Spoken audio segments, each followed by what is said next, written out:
If you are already subscribed, welcome back, my darling. And if this is your first time stopping by or you have not yet subscribed, please do subscribe and join a part of the Morgan Beauty Gang. All right, y'all, welcome back to episode 3 of Beauty and Documentary Breakdown, where we do a makeup tutorial and also break down a documentary that either you have been watching or you've put me on to watching or whatever.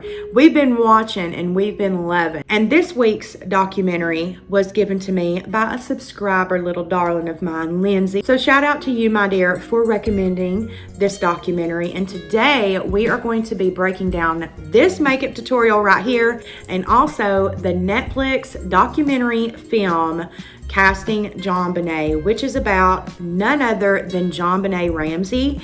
And this actual documentary takes a different take on anything that I've seen with JonBenet, because as most of you all know, this happened in 1996 and has stayed in the media pretty much ever since then.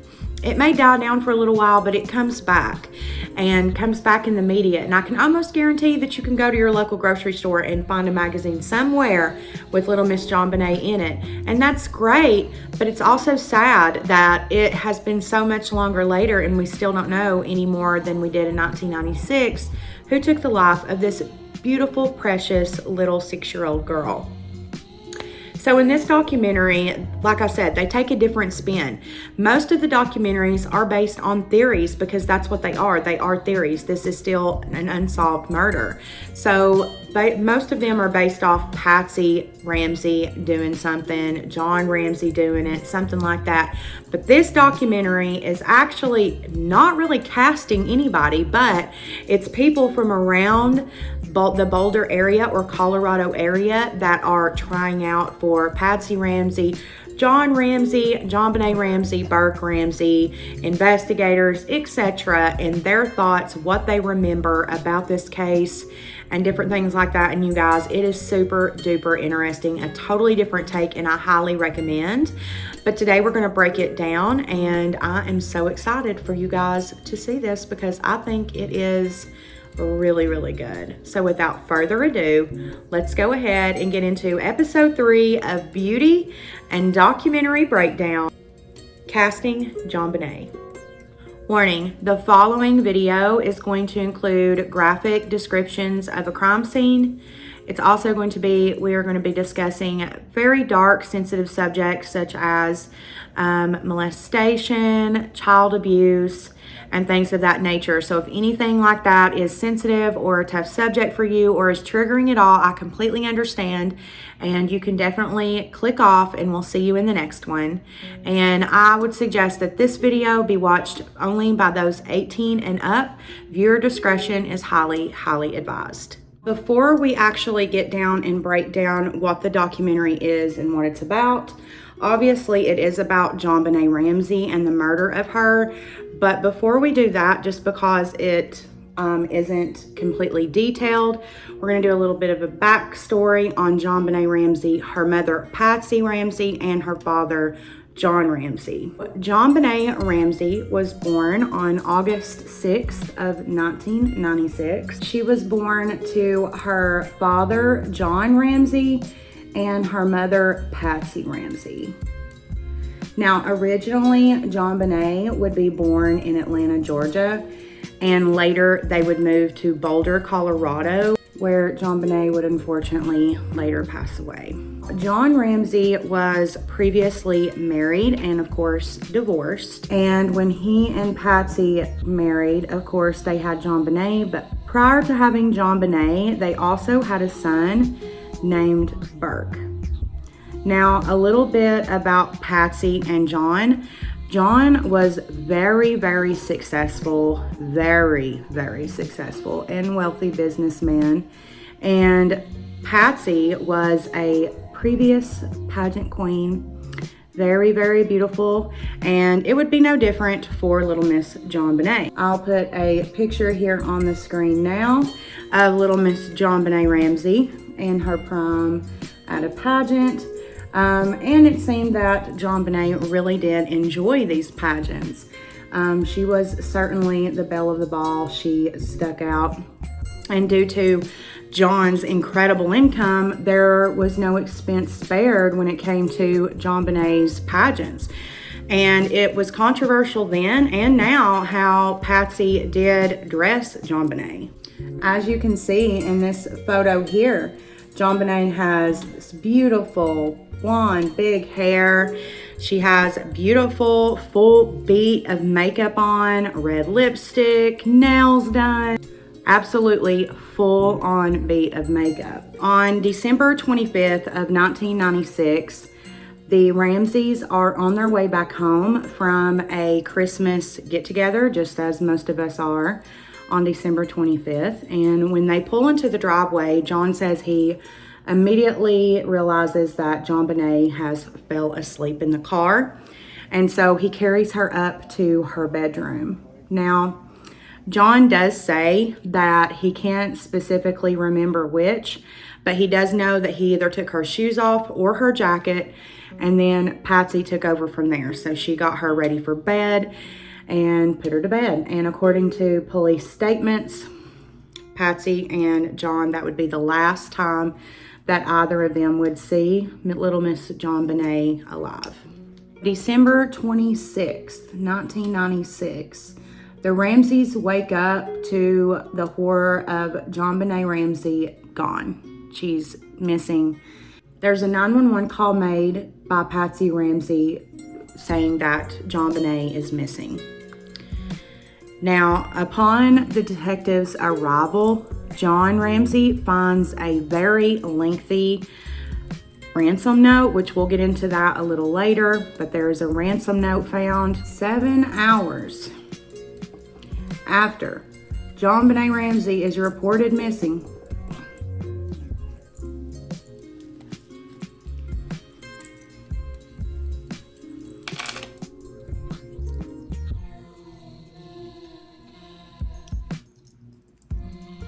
My earrings keep falling out, so we're taking them out now. So like I was saying, 7 hours after JonBenet was originally reported missing to 911, she's found in the basement of the home in their wine cellar. Just take a minute to take that in. 7 hours after a 911 call is placed stating that JonBenet Ramsey is missing, she is found in the home in the basement wine cellar. Remember that. Well, reportedly, JonBenet is found in the basement wine cellar by her father, John Ramsey, and detectives. Well, upon first glance of JonBenet, they do immediately notice that she is face down and that she has her favorite blanket with her. Now, as the investigators and John would look closer to JonBenet, they would see that she had severe trauma to the head, so blunt force trauma to her head, that they would later find that she actually, her skull was broken. Also, she had what you call a garrote around her neck, or a rope with knots, which we will talk about that also later. Upon autopsy, the cause of death was asphyxia by strangulation, and it is associated with, which I'm going to have this put on the screen because I know that I'm going to butcher the word, craniocerebral trauma, which basically just means that there has been, it's broken like through the skull. So that was actually the cause of JonBenet Ramsey's death. So now let's get into casting JonBenet. What is this documentary? Obviously, y'all, it's about the murder of JonBenet Ramsey. But I do think that they took a different spin on it, and I think that it's different and it's also nice at the same time, because I have not seen a JonBenet Ramsey documentary that is not based specifically on one theory, because as you all know, they are theories. We don't know the actual ending to this murder. We don't know who actually committed the murder. So everything that is in this documentary, they name all the theories. And it's basically a documentary that is of a bunch of people from the Boulder, Colorado area and surrounding, basically trying out for a part that doesn't really even exist because there is no documentary movie. It's basically just a bunch of these actors and actresses and normal people like you and I that's just trying out for a part, and what they remember about the murder, and also their thoughts on the murder, what theory they believe in the most, different things like that. Now, in the documentary, there are small clips here and there, which if you follow me on social media and you watched it beforehand, then great, because I do always shout out what documentary I will be doing on my social media, so be sure that you follow my social media in the description box below. But they basically just discuss their thoughts, their opinions, what they remember, so on and so forth. And it's, I think, a really interesting spin and take on it because, like I said, all other documentaries are based on one specific theory. There's not mention of more than one of the theories. It's basically a timeline of the time that Patsy Ramsey makes the 911 call and through the theories, well, the bigger theories anyways. I will have a picture of the home on the screen right now just for purposes of seeing how large the home was, because this was important to a lot of people, even in the documentary, as to why did they not search for JonBenet longer? Why did it take them 7 hours to realize that this little girl was in the basement? That's very odd. Why would you not check the whole home before you reported your daughter missing, unless you were reporting your daughter missing as a cover-up? So that is what a lot of people say in the documentary and in theories in the case of JonBenet, period. Obviously, after this happens, the murder of JonBenet Ramsey happens, this causes a media circus, media frenzy like I've never ever seen. And I know specifically that this kind of changed my childhood. I was 7 years old when this happened to JonBenet Ramsey, and of course nobody was being charged with this crime. Nobody. There was theories, there was fingers pointed from the beginning that it was Patsy, that it was John, that it was both of them, that we'll get into all of the theories here in a minute, but there were theories happening, but there was nobody genuinely being charged with the crime. And so I remember before this crime, walking around our neighborhood on Halloween and trick-or-treating alone. I remember walking up to the bus stop. My mom would probably still be in bed. And then after this murder, parents are waiting for their kids at the bus stop when they get off. They're driving them to the bus stop in the morning. They're, walking them around the neighborhood trick-or-treating. Playtime is over before the streetlights come on. I mean, it really changed parenting, and that is a big discussion in the documentary is, how their parenting styles changed after this murder, and also, just how precious their little lives were. And I think that the take on this documentary is really nice in that way, is that it's not, a played out theory, that it talks about each individual one. And just as in the JonBenet case itself, everybody has a different idea or a different theory or belief as what to happen that night. And they're all different. And it's just the same in this documentary. Every actress, actor, all of them have different ideas on what they think happened, who they think did it, etc.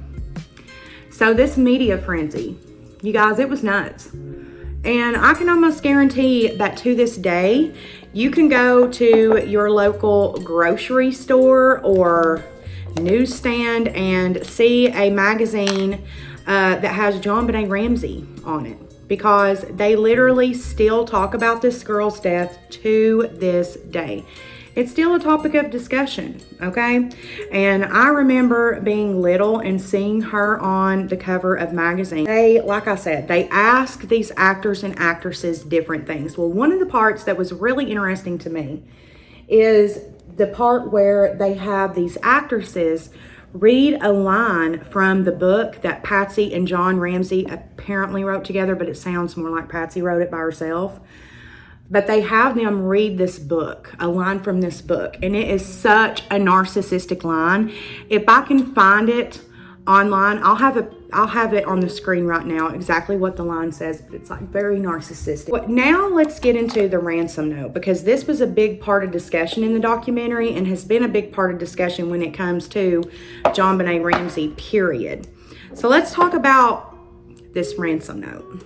So the first thing that you kind of have to do when you're thinking or talking about this ransom note is you kind of have to put yourself in that terrible, horrific mindset of a killer and think to yourself, if you have just committed this horrendous crime, you have just done this horrible thing to this beautiful little girl, are you going to sit in the home where you committed this murder and write a 3-page ransom note? It doesn't make any sense, you guys. It doesn't make any sense to write a ransom note. Why? Because a ransom note is you want X amount of dollars for the return of JonBenet. Well, that doesn't make any sense because JonBenet is already, of course, deceased. Another thing that is really odd, aside from supposedly the killer writing this ransom note, you know, after he's committed this, you got to think about this person finding the time to go upstairs, find a pen, find some paper, because, oh, did I mention the pen and the paper came from the Ramsey home. So that means that the murderer went upstairs, got the paper, got the pen, wrote this 2.5, almost 3-page ransom note, and then left. You would have to believe that. That's what you would have to believe, okay? Now, another really odd thing, one of the oddest in my opinion, is the amount of money that this ransom note says, okay?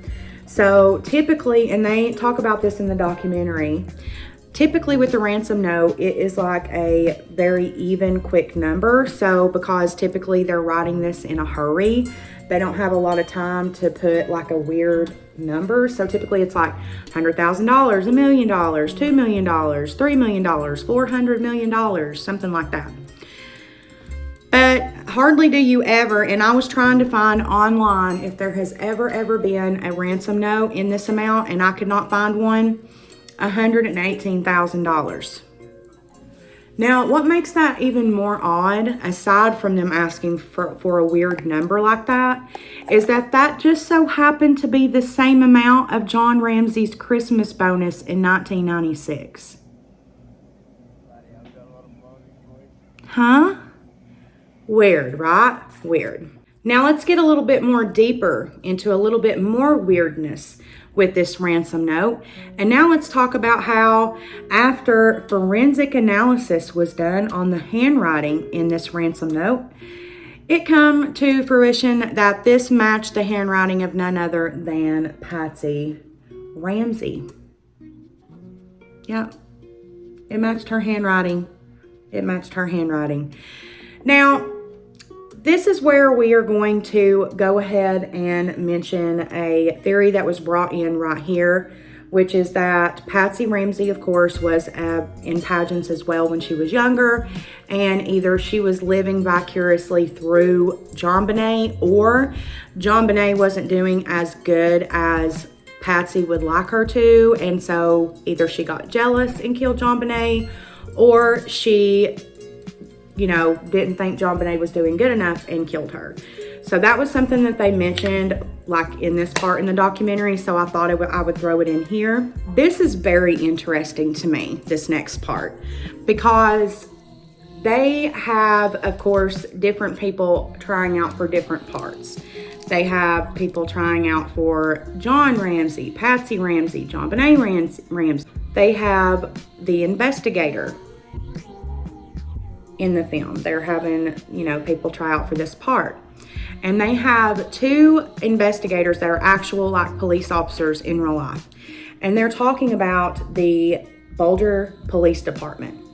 And that really when it comes to murder investigators and detectives, the way that they train today, when you look in the booklet, that they tell you what not to do is what the Boulder Police Department does. So they basically tell investigators and detectives to this day, like, do not do what Boulder Police Department did. And the reason for that is because they literally treated that crime scene as if it was just any old place. Like, people could come and go as they pleased. You could touch whatever you wanted to. Like, feel free to just come and go, you know, rub all over the walls, you know, whatever. Like, it was an actual hot mess. It was an actual hot mess. The Boulder Police Department was really an embarrassment. And they talk a lot about the Boulder police in here, let me tell you. They talk a lot about that, and a lot of the blame, according to a lot of these people's opinions, is Boulder Police Department, that they didn't do their job, and had they done it better, maybe somebody would have actually had to pay for taking the life of this young little girl.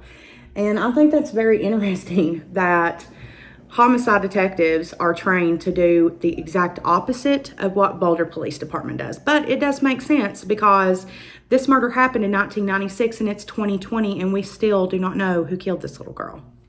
Now, the next thing that they discuss in the documentary is the fact that JonBenet was a bedwetter. She had big issues using the restroom in the night, and that she wet the bed quite often, and that there was witnesses that seen Patsy like fly off the handle bad, like not normal, on JonBenet due to JonBenet wetting the bed.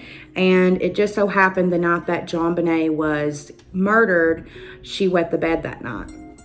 And so that is another theory, that JonBenet wet the bed and that Patsy seen it and just flew off the edge. And there's actually a mother in the documentary who tells a story of her own life, like real life, of her child having bedwetting problems, and that it was very stressful. And she says that she like kicks herself to this day of yelling at her child over bedwetting, and that she couldn't imagine like taking her child's life over wetting the bed. But that there were witnesses that said that Patsy was different, that Patsy wanted JonBenet to be perfect in every single way. And anytime that JonBenet was anything but perfect, Patsy flew the coop. They say that that is one of the reasons why Patsy was pointed as the main suspect from jump, because of just how odd her behavior was. She was very, very odd. And that leads us into the next thing they bring up, which is the Ramsey speeches. So the Ramsey goes on national television a lot. I will put, I don't know, let's say 6 different pictures of them on different newscastings, even Larry King Live, after this has happened. And they, you know, talk about their daughter and what happened to their daughter, and if whoever did this will come forward, and yada yada. And you would think something like this has just happened to your 6-year-old little girl, okay? I know for me, I have always wanted a baby, always. And if I was to finally be blessed with a baby and something like this happened to my child, y'all, I would be distraught. And you would think that like John Ramsey would have his arm around Patsy, or they would be consoling one another. Never. You will not find a clip. Nowhere. They weren't like that. That's one of the main things that they talk about in this documentary, is how odd they were towards one another and how cold and distant they were.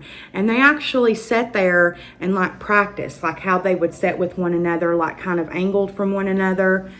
Very odd, because I mean, I was very young at the time, so of course I don't remember it. But then after hearing it, you go and look at pictures. Patsy's always in her pearls, always. And they're always like setting angular from each other. And they also talk about the way that Patsy talks and speaks about JonBenet. They say that it almost seems like rehearsed, like she's been practicing type thing. So, sketch. So now this leads into one of the other bigger theories, which is that little 9-year-old Burke at the time killed his little sister.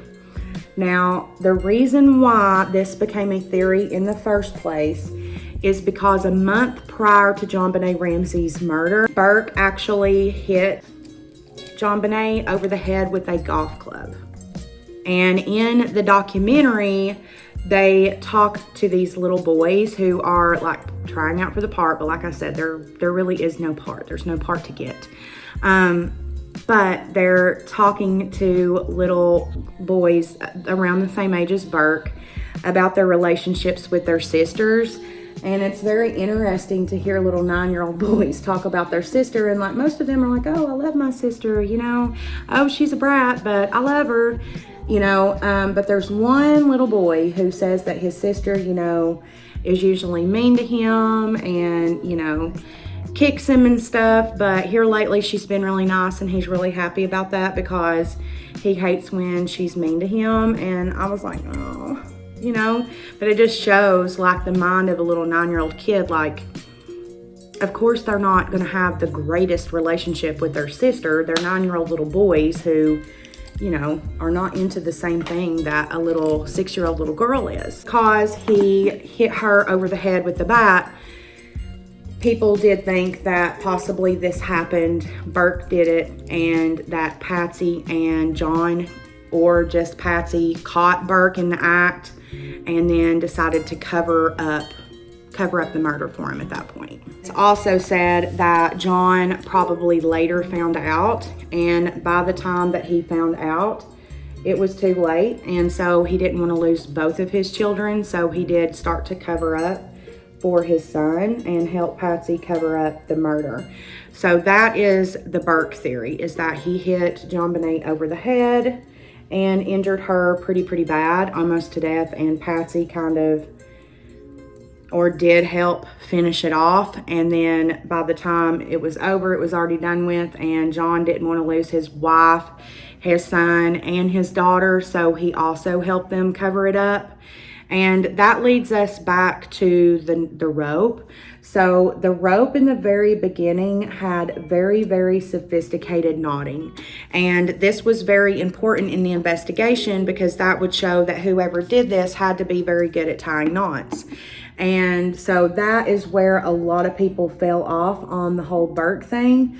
But most people who believe that Burke did it, they think that his parents were involved, or at least one of them. But again, I don't see how only one of them could be involved. I think it would have to be a duo thing, if not like John found out late or something. But because the ransom note is written in Patsy's handwriting and Burke hit JonBenet over the head with a golf club a month prior, they think that, you know, that's what happened. So that's that theory. This is where they go into the rumors. So the rumor mill that started, of course, after JonBenet was murdered. And one of the biggest rumors that surfaced was that John Ramsey was actually molesting JonBenet. There was never any evidence of this, though. Now we're going to bring another person into the mix. And this is a man by the name of John Kerr. And he was someone who was extremely obsessed with JonBent Ramsey. He would send her packages, he would send her letters and tell her how much he loved her and he was going to be with her one day. And a little backstory on John Kerr, he was actually accused of being with a little 13-year-old girl, and investigators ended up finding him with her in another country, a 13-year-old. Yeah. So of course, that was one of the first people that the investigators looked at after JonBenet was murdered. And he said, yep, he said, I was with her. Yeah, I was with her. And literally, if you ask John Kerr to this day, he said, oh, I love my little JonBenet. And yeah, I was with her. Yeah, I was with her. Like, he has some things wrong, okay? Not only is he a pedophile, some serious, like mental issues going on. And so investigators, of course, arrest him because he says he was with her. And then, of course, DNA evidence comes back, and of course, he was not there. It was not him. But people still believe that investigators might have overlooked a little something and that he actually did commit this murder, because it does make so much sense for the person who was obsessed with her to commit this murder. But he has not been charged or anything like that, because DNA evidence shows otherwise. But there also, I do just want to mention, just because the person who tried out for this John Kerr part, He was an actor. Like, let me tell you guys something. Like, this man was like sweet little talking something. And then as soon as he put on that John Kerr acting, like, it gave me chills. Like, he literally freaked me out, for real. The next part, which is just so... Another part that just gives me chills is this part in the documentary where they start to ask the ones that are parents, which of course are a lot of them in the documentary, you know, what would you do if this was your child?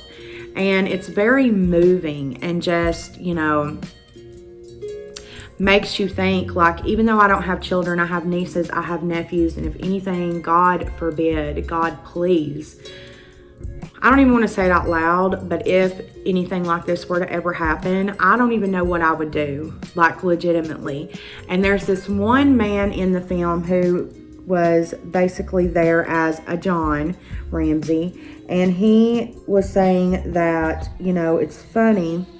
He also believes the theory that Patsy Ramsey did this. And he said, you know, it's funny that children come from the ovaries. And, you know, Patsy done this to JonBenet, and that she was diagnosed later with ovarian cancer, which then leads us to the next part, which is where they talk about how Patsy Ramsey passed away. So in 2006, Patsy Ramsey passed away from ovarian cancer at the age of 49.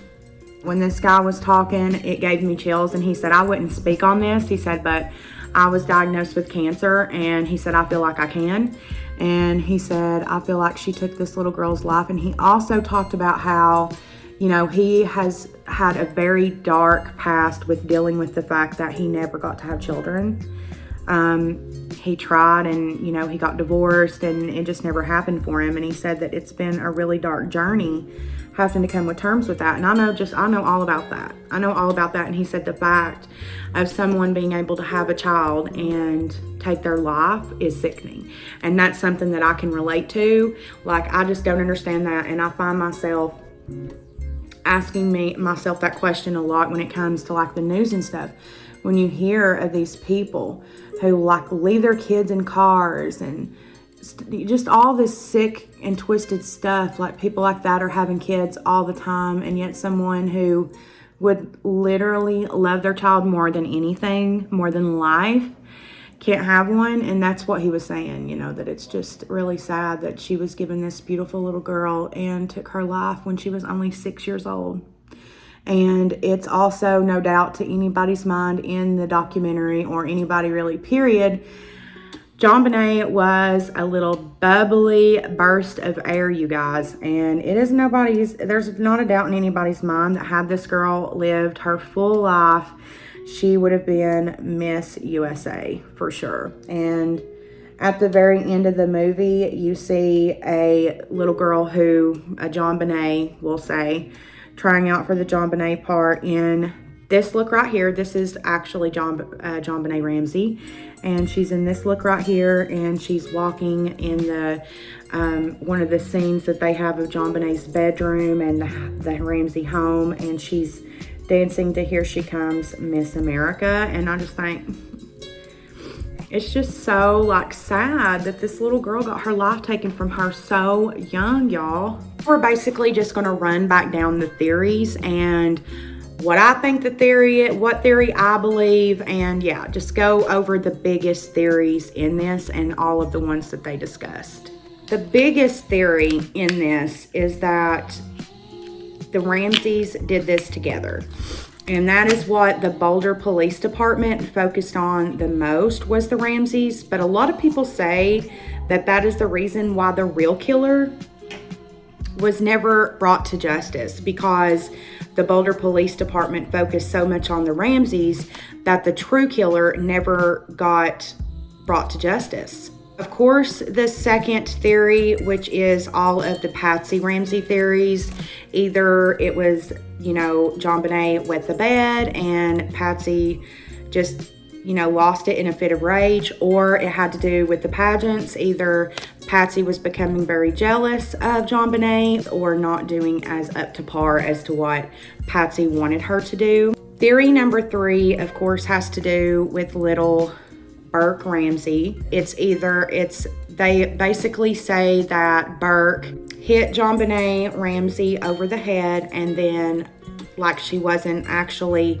passed away but was close, so Patsy Ramsey came in and strangled JonBenét, wrote the ransom note, and then it was too late for John Ramsey to do anything, and John Ramsey didn't want to lose his wife, his son, and his daughter. Stood face and covered it up too, helped cover it up. And then there's some people that say that Burke and Patsy Ramsey did this and that it never came out, that John really never did find out about it. Like John to this day still thinks that it's somebody else. Then there is the Intruder story. Now, the Intruder story basically is because there is an unidentified boot mark that was found outside of the Ramseys' home. When investigators, that is one of the pieces of evidence that Boulder Police Department actually got. And y'all, that boot mark, just like everything else, is a big question mark up until this day. Now, at the time, they did question neighbors, one in particular that they were looking at really closely, but nobody was ever charged, and this boot mark was never identified. Then, of course, there is the John Ramsey, which was that John Ramsey was molesting JonBenet, and that it got out of hand, and he actually started doing other things to her and strangled her to death on accident. But there is, like I said, there has never been any evidence of this. Eventually, the Ramseys would be indicted, but nothing ever came of that either. And like I said, in 2006, at the age of 49, Patsy Ramsey passed away from ovarian cancer. But yeah, you guys, that is the story of casting JonBenet. At the very end, there's a really emotional scene that kind of shows different ideas and theories kind of coming to fruition at the end. It's kind of hard to explain, but it's just different scenes. Like there's a scene of John Kerr sitting at the foot of JonBenet's bed. There's also a scene of JonBenet walking into her parents' bedroom to say she's used the restroom on herself, and Patsy Ramsey getting up. There's different scenes like that, but it's a very interesting take on the case of JonBenét Ramsey, because like I said, every other documentary is focused primarily on one theory and one theory alone, and most of them have to do with Patsy Ramsey. So I found it very interesting that this wasn't even really a documentary like movie. Like there was no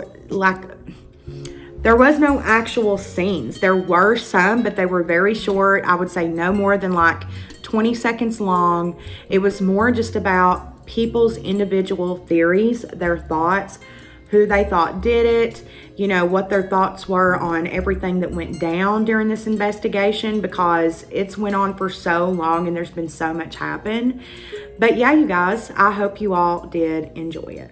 Okay, you guys, I hope you did enjoy episode number 3 of Beauty and Documentary Breakdown. Hope you also enjoyed doing this look with me as well today. And also, do not forget that there has been a secret emoji in this video somewhere. And if you do, comment it down below. It will get you an extra entry into my 100 subscriber giveaway that we are more than halfway there for. So be sure that you are subscribed, and for extra entries, that you do comment the secret emoji down below.